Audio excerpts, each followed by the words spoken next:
Hey guys, what's up? Welcome back to the video. In this video, I'm going to explain what the process is for dealing with order not received claims. Now, this would apply to anyone who is reselling our products on any platform, any marketplace.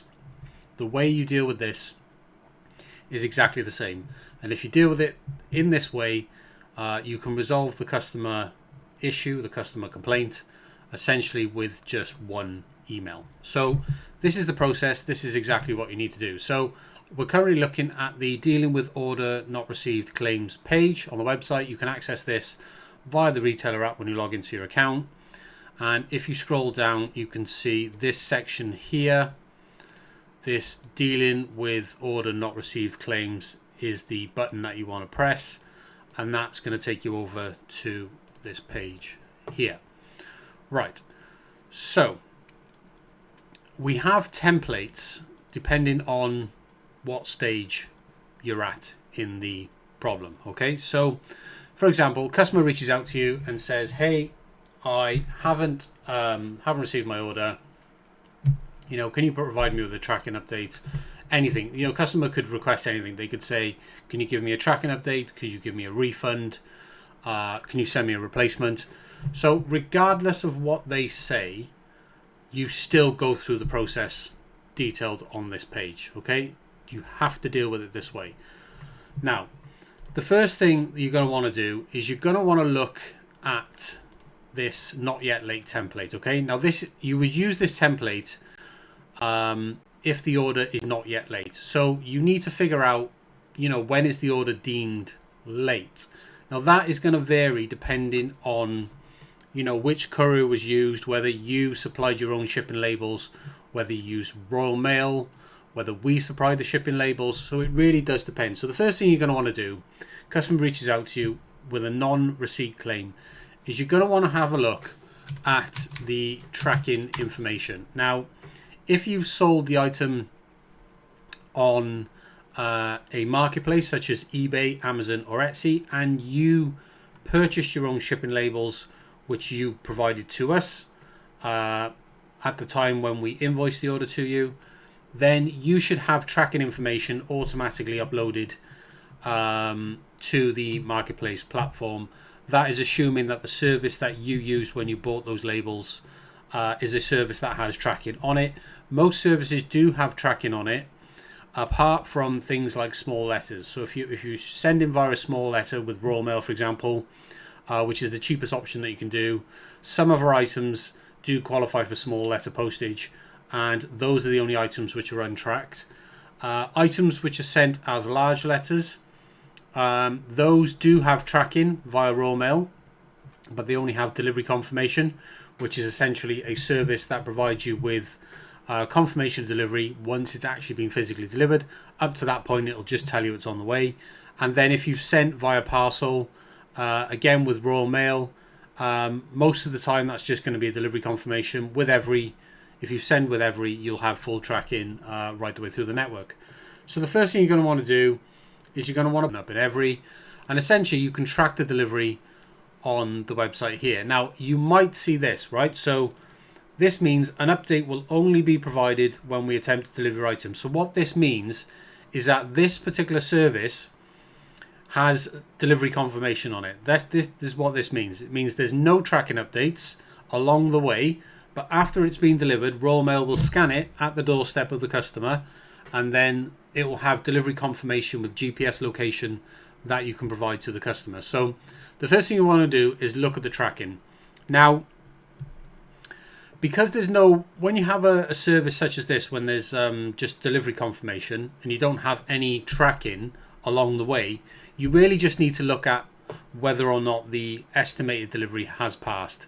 Okay, so it's no good you telling customers to wait longer or anything like that, because all that's really going to happen from that is you're going to give the customer a negative experience, and that's just going to come back to essentially just bite you on the ass, right? And it's just, you're either going to get negative feedback, you're going to give the customer a negative experience shopping with you, and that's just all around not a good idea. So what you really want to do when the customer reaches out, you just want to look at whether or not the delivery date has expired, so the time of delivery.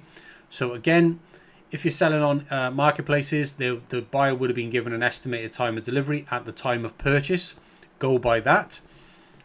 If the customer has purchased from your Shopify store, then go by the estimated time of delivery that you are providing. So for example, in your Shopify store, if you're shipping to the UK, delivery time is essentially 3 working days, excluding made to order items. Now, made to order items have got extended handling times on them of 3 to 7 days. This will be listed on your Shopify store.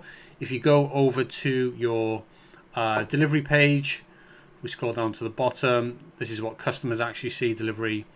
You can see that delivery is 2 to 3 working days.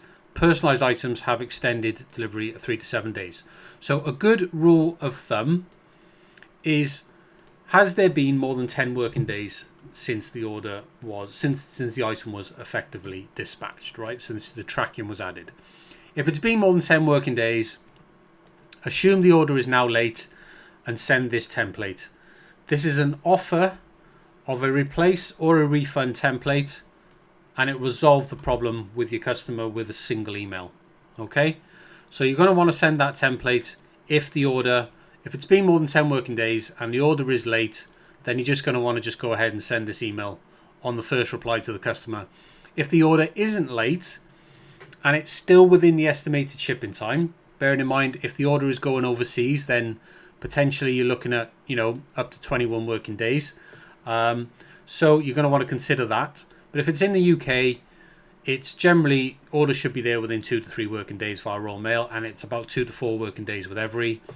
And good rule of thumb to follow is this 10 working day thing. In most cases, most customers won't usually contact you before that. So if it's not late, send this email. Tell the customer it's not late. Give them the last delivery possible date, essentially, in this template. So anytime when you see that insert last date in our templates, then you would essentially insert the date when you actually send in the customer to the template, so that is relevant to their query. So assuming the order is late, you send this message, then you wait for the customer to respond. After the customer responds, you just action their request, whatever they decide to do. So if your customer requests a replacement order, you just send them this message. Very, very simple. Just tells them you're going to get a replacement sent out to them. Or if they want a refund instead, does happen, some customers want a refund because they're not happy waiting, send them this instead. If you're selling on Amazon, for example, Amazon have a refund, immediate refund policy, right? So if a customer order is late on Amazon, then the correct thing to do on Amazon is to issue immediate refund. This skips the initial template, so you would completely skip this and just go for immediate refund. All right, so on Amazon, if a customer says, I haven't received my order, the best thing to do as an Amazon seller to make sure your account stays in good order, then you're just going to want to send this and let the customer know that you're going to refund the order right away. Okay, so that's what you need to do there. Now, assuming your customer has requested a replacement or a refund, here's what you're going to want to do. You're going to want to open a resend request using our send order information form. So if you come back to the app, send order information, here you can request, so put the order ID in and request a resend. So up here, this should be your email, and you're going to want to select a resend request for order not received. And you can type in any additional information you want to provide to us. Sometimes it's actually helpful to actually just copy and paste the message that your customer sent to you here, because that just lets us know what the customer has said, right? So sometimes it's useful, so it's worth adding here, and then just verify you're a human and press submit. That resend request will come over to us, we'll action that, and we'll get the replacement sent out to the customer right away, and we do that at no cost to you whatsoever. If the customer has requested a refund, send this template over to them. Or if you're on Amazon, you do an immediate refund, send this template. Once you do that, you can then request a refund from us. Again, go back to the send order information form, which is the same form I'm just showing you now. And you're going to want to, again, put the order transaction ID. Instead of selecting resend, select refund. And then you're going to want to tell us what the reason for the refund is. So it's going to be INAD, which is order items. No, sorry, not INAD. You're going to want to be order not received. And then you're going to want to give us the information as well. And you can also sort of like upload. If you need to upload screenshots, you can use the upload artwork option to upload screenshots as well. It says upload artwork for print on demand, but you can use that for also adding, screenshots, stuff that the customer has sent over to you. Click submit, and then we will issue you with a refund of the order. Bear in mind that when it comes to our refund policy, we have a waiver of the dropship fee. So what is the dropship fee? Well, the dropship fee is the shipping fee.